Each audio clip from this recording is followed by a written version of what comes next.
já budu mluvit o takové věci částečně organizační, částečně technické, o dvou konceptech, které jsme jako dali dohromady. Ono to souvisí právě s využíváním konzorciálního blockchainu jako autority.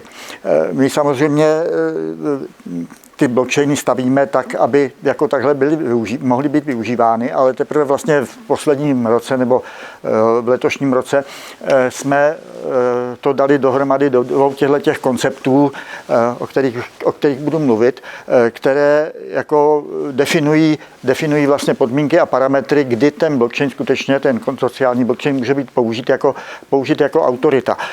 Udělali jsme z toho jednak z obchodních důvodů, že, protože to je prodejní argument, a jednak i z těch důvodů, že když to máme definováno, může si to zákazník v podstatě ověřit nějakým auditem a může se přesvědčit, že ten blockchain skutečně splňuje podmínky té autority. Takže ze začátku, já nemám. Já bych jako první v podstatě, abychom to trochu sjednotili vlastně, jak se na ten blockchain díváme. Takže my jako v téhleté prezentaci v podstatě budu blockchain definovat jako nezničitelnou a nezměnitelnou databázi, jak už tady kolega říkal. Je to založeno na těch dvou základních technologiích. První je ten protokol DLT, to znamená ten Distributed Ledger, který k tomu dává tu nezničitelnost, že těch mnoho kopií je uloženo na mnoha nodech. Ten druhý je ten zvláštní blockchainový soubor, ke kterému se dá jen přidávat a který je zajištěn tím řetězcem toho hashování proti sfalšování. Takže takhle budeme koukat v téhle prezentaci na ten blockchain. A teď ještě další věc. Budeme tady mluvit o tom průmyslovém blockchainu a proč teda jako průmyslovém. Jednak je to tou průmyslovou technologií, je to ten Hyperledger Fabric, což je jedna z větví jako toho DLT protokolu, ale protože většina jich je určená pro kryptoměny, tohleto se využívá jako průmyslová část, jako průmyslový DLT. Je to v podstatě velký open source, dělá na něm asi 17 000 vývojářů a dobrý je, že zatím stojí IBM, protože to tomu dává takovou štábní kulturu, co se týče upgradeování, verzování a podobně.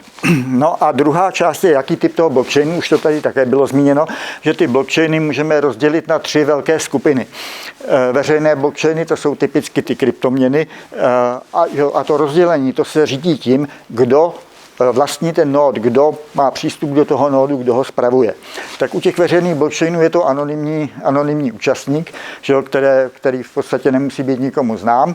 A také všechny ty operace s tím blockchainem jsou jako naprosto bez povolení. Že jo? Můžete si zjistit stav svého konta u toho Bitcoinu, můžete, když na to máte tu těžařskou firmu, přidávat další bloky k blockchainu, nepotřebujete k tomu žádné povolení, jen tu technologii. Pak jsou privátní blockchainy, co jsou vlastně privátní databáze a jak už jsme tady říkali, my vidíme budoucnost průmyslového blockchainu v tom konzorciálním blockchainu. Takže co to je konzorciální blockchain?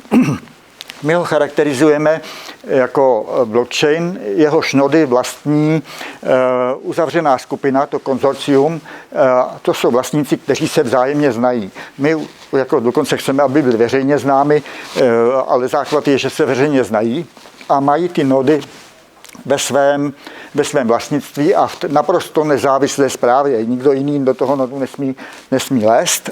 No a co je důležité a co právě umožňuje technologie Hyperledger Fabric, že to konzorcium si může stanovit pravidla, jak se s tím blockchainem bude nakládat. Ta pravidla se mohou týkat jako práv, přístupů, ale taky v podstatě způsobů, jakým se dělá upgrade softwaru, jak teda v oblasti třeba těch smart kontraktů, tak jako celkově upgrade.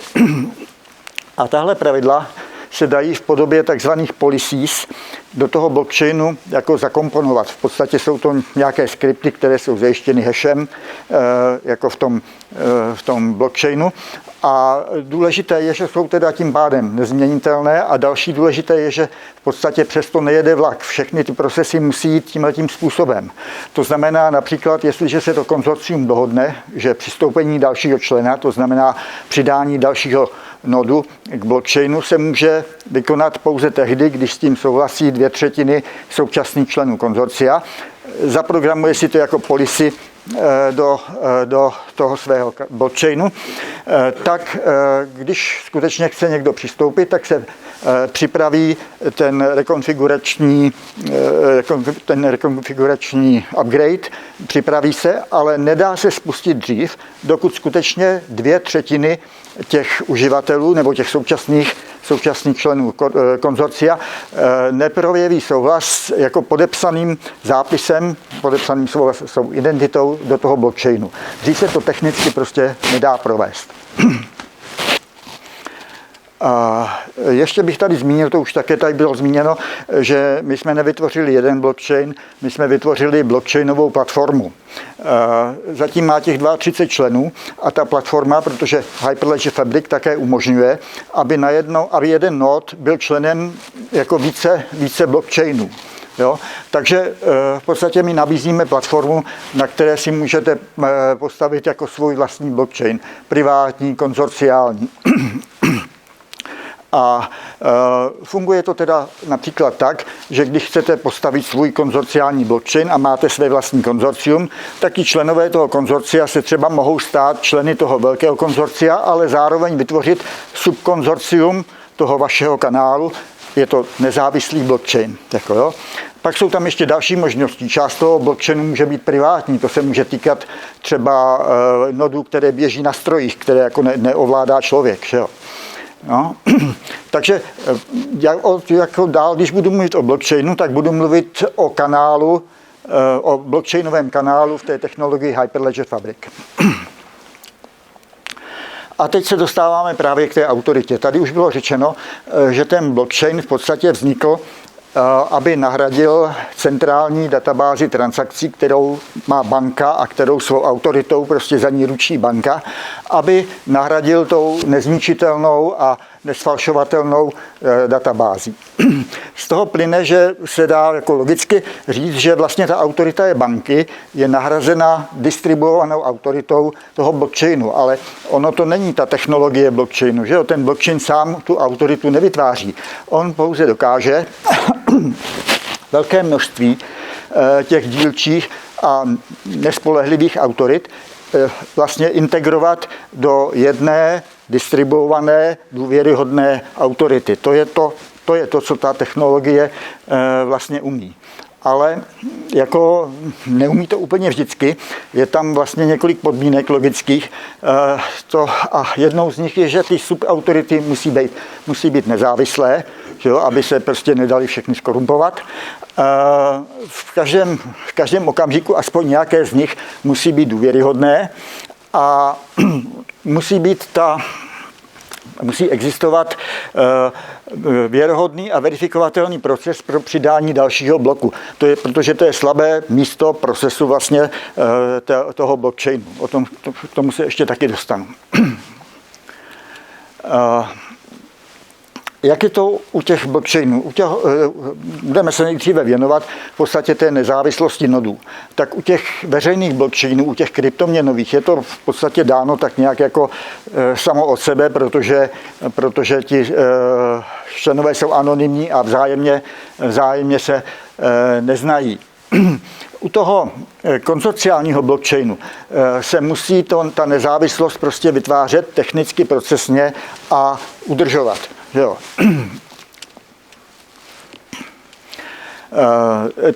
Ono to je jako asi tak, že u toho konzorciálního blockchainu, aby ty nody byly nezávislé, tak prostě nesmí existovat žádný centrální vliv, to by potom ani nebyl blockchain.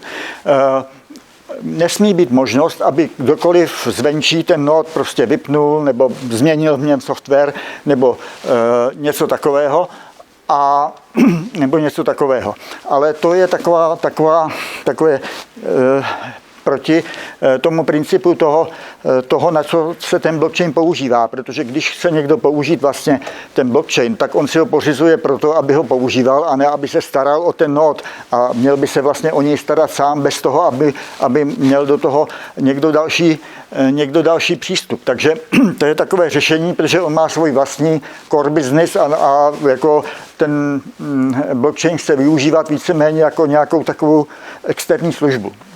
Tohle právě řeší ty dva koncepty, které my jako uplatňujeme při stavbách těch blockchainů. Ten první je blockchain jako asistované konzorcium a ta druhá je nezúčastněná správa blockchainu. Co to znamená? Jak už jsem říkal, ten první, ten blockchain jako asistovaný konzorcium, znamená, že to konzorcium se stává z důvěryhodných právnických osob, když se to veme tak kolem a kolem. Všechny ty blockchainy, všechny ty osoby, všechny ty nody, podléhají těm policies, které si to konzorcium stanoví. A co je jako z tohoto hlediska důležité a co trochu odpovídá na ty vaše otázky, my bychom jako ty blockchainy měli stavět tak, aby ti uživatelé toho nodu byli zároveň uživatelé té blockchainové služby. Jo? Aby to bylo v tom jako create trust, jako vybudujte důvěru tím, že vlastníte a jako staráte se o ten svůj blockchainový nod. Sdílejte důvěru, sdílejte ho s ostatními a vytvářejte ten oblak důvěry a použijete tu důvěru, kterou potom z toho oblaku důvěry vytvoří ta blockchainová technologie. Jo? Tak to je ten koncept, který jako bychom chtěli používat. A druhá je ta nezávislá administrace a ta nezúčastněná. Ta spočívá v tom, že my jako administrátor toho blockchainu nemáme v tom konzorciu toho blockchainu, který spravujeme, žádná práva navíc, než má každý jiný člen toho konzorcia. To znamená, nemůžeme vstupovat do toho nodu, nemůžeme v podstatě měnit vlastně jeho software a ten blockchain spravujeme tím systémem pasivní monitoring a zpátky zprávy o tom, co se tam děje. Jo? To znamená, kdyby tady byl pan Kozák, náš administrátor, tak ten by vám ukázal veliký a dost sofistikovaný monitorovací systém, kterým se můžeme bez toho, abychom prostě vyzývali ten nod, aby nám posílal nějaké informace nebo abychom do něj vstupovali, dostat jako k informacím, které jako s velkou přesností nám řeknou, co se v tom nodu stane a v případě, že se tam něco stane, tak jednak odejde automatický mail, že ten nod má potíže a jednak samozřejmě jsme připraveni s tím majitelem to konzultovat. A to je koncept, který jsem jako strašně rád, že jste se za ty 3 roky ukázal jako funkční. To vám tady ukazovala paní Šmídová na začátku, že my držíme ten blockchain, i přesto, že na něm neběží zatím žádný jako vážný biznis a ti lidi nemají jako nějakou velkou motivaci, aby prostě jak jim přijde alert, aby běželi k nodu, spravili si ho, když jim přijde upgrade, aby to okamžitě udělali. Jako jo. A přesto se nám daří držet ten blockchain jako funkční už po dobu 3 let. No a jako to přidání nového bloku, to je v podstatě slabé místo každého blockchainu, že blockchain je decentralizovaná technologie, ale musí být centrálně řízen v jednom jediném okamžiku a to je přidání dalšího bloku. Že jo? Někdo musí ten blok sestavit a rozeslat ho všem, aby ho implantovali. A to je v podstatě proces, který se skládá vlastně ze 4 takových fází. První je ten endorsement, to znamená, že se musí ověřit, že ten, kdo ten blok tvoří, je skutečně ten, kdo na to má právo. Druhý je ten ordering, to znamená sestavení toho bloku. Třetí je ta distribuce těm ostatním nodům, až ta 4. fáze, že ty ostatní nody si ověří, že ten, kdo jim ten blok poslal, měl to právo, blok nebyl sfalšován a že ho můžou bez obav jako připojit. Jo? V těch kryptocurrencích se to řeší různým způsobem, to jsou ty velké spory o to, který ten z algoritmů shody je jako dobrý a který je špatný, že zatím se nejvíc osvědčil ten power of work, kde se vlastně soutěží, kdo se stane tím ordererem. Ten endorsement je vlastně vysoutěžený právě tím, že za nejkratší dobu odhadnete, že tak zjednodušeně řeknu, zdrojová data k nějakému hashi a potřebujete na to spousty práce, spousty energií, utratíte za to spousty peněz, takže v podstatě je malá pravděpodobnost, že by prostě jste měli jako motivaci tohle celý sfalšovat. Sestavíte ten blok, distribuujete ho a součástí toho algoritmu shody je zároveň, že vám pošlou vlastně ta data k tomu, abyste si ověřili, že ten hash byl spočítaný správně. To znamená, že jste dostali ta data od bloku, který prostě měl právo to spočítat a vysoutěžil si to. Jo? Tak takhle je to v těch kryptoměnách, je to prostě velice fast algoritmus, který se jako hodí do toho prostředí těch kryptoměn, kde prostě každý by rád uchopil tu příležitost něco tam ukrást. Do toho blockchainu průmyslového se to moc nehodí, ten Hyperledger Fabric vlastně počítá s tím, nebo to aplikuje tak, že každá z těch 4 fází je prováděna jinou skupinou nodů. Jako jo. A jakou skupinou nodů, jak to rozdělíte mezi ty nody, jak to bude jako jaké, dejme tomu, jak bych to řekl, ten souhlas, jak silný musí být ten souhlas, to si zase stanoví to konzorcium. To je součást těch policies. Jako jo. Celý tenhle ten proces je přidání toho bloku je v podstatě odsouhlasen nebo projektován a odsouhlasen těmi členy toho konzorcia a oni sami si určí, jaký má být poměr mezi prostě riskem, mezi jako jak bych to řekl, prosím, no bezpečností, rychlostí, cenou prostě toho, jak se ta transakce povede. Tak to je zase ten přístup takový, jaký se používá v tomhletom blockchainu. Takže jak je to tam bylo napsáno? No. Uplatnění tohoto konceptu nám jako možnilo poskytovat jako jednu takovou docela zajímavou službu, že jo, jsme malá firma a často je tady dotaz, já už jsem mu tady slyšel několikrát, co když prostě zkrachujete, že jo. Jako my neskrachujeme, ale nicméně vymysleli chceme koncept, kterému říkáme digitální dědictví a ten spočívá v tom, že pro ten blockchainový kanál veškeré zdrojové kódy, veškerou dokumentaci, veškeré informace zašifrujeme do balíku, který si v podstatě může ten uživatel toho blockchainu stáhnout k sobě. A klíček k rozšifrování se uloží, dejme tomu u notáře, a on je vydá jako na základě v podstatě nějakých podmínek, které jsou tam definovány. To znamená, dejme tomu, prostě zkrachujeme, že jo, převezme nás insolvenční správce a podobně. Jsou tam součástí taky jako převody licencí, takže prostě všecko, aby ten blockchain mohl ten uživatel provozovat, prostě tam má, jako jo. A v důsledku tohoto konceptu se skutečně, kdyby k tomu náhodou došlo, nemusíte dohadovat s insolvenčním správcem o to, co vám dá, co vám nedá. Že jo, v důsledku toho asistovaného konzorcia ten blockchain je váš. Ty nody jsou ve vašem vlastnictví, takže to prostě poběží. A je to udělané tak, že to poběží i bez toho, i v případě, když nám vypnou ten server, ze kterého my to monitorujeme, protože ten monitoring je pasivní, ten prostě nic do těch nodů jako neposílá. Jo? Takže ten blockchain vám jako poběží dál a vy budete mít čas, jako hrozně času, protože ten blockchain je robustní technologie, která, kdyby se nedělaly bezpečnostní záplaty a nějaké upgradey, tak může běžet prostě na věky. Takže můžete mít dost času si někoho vycvičit na to, aby tu správu toho blockchainu převzal. Jo?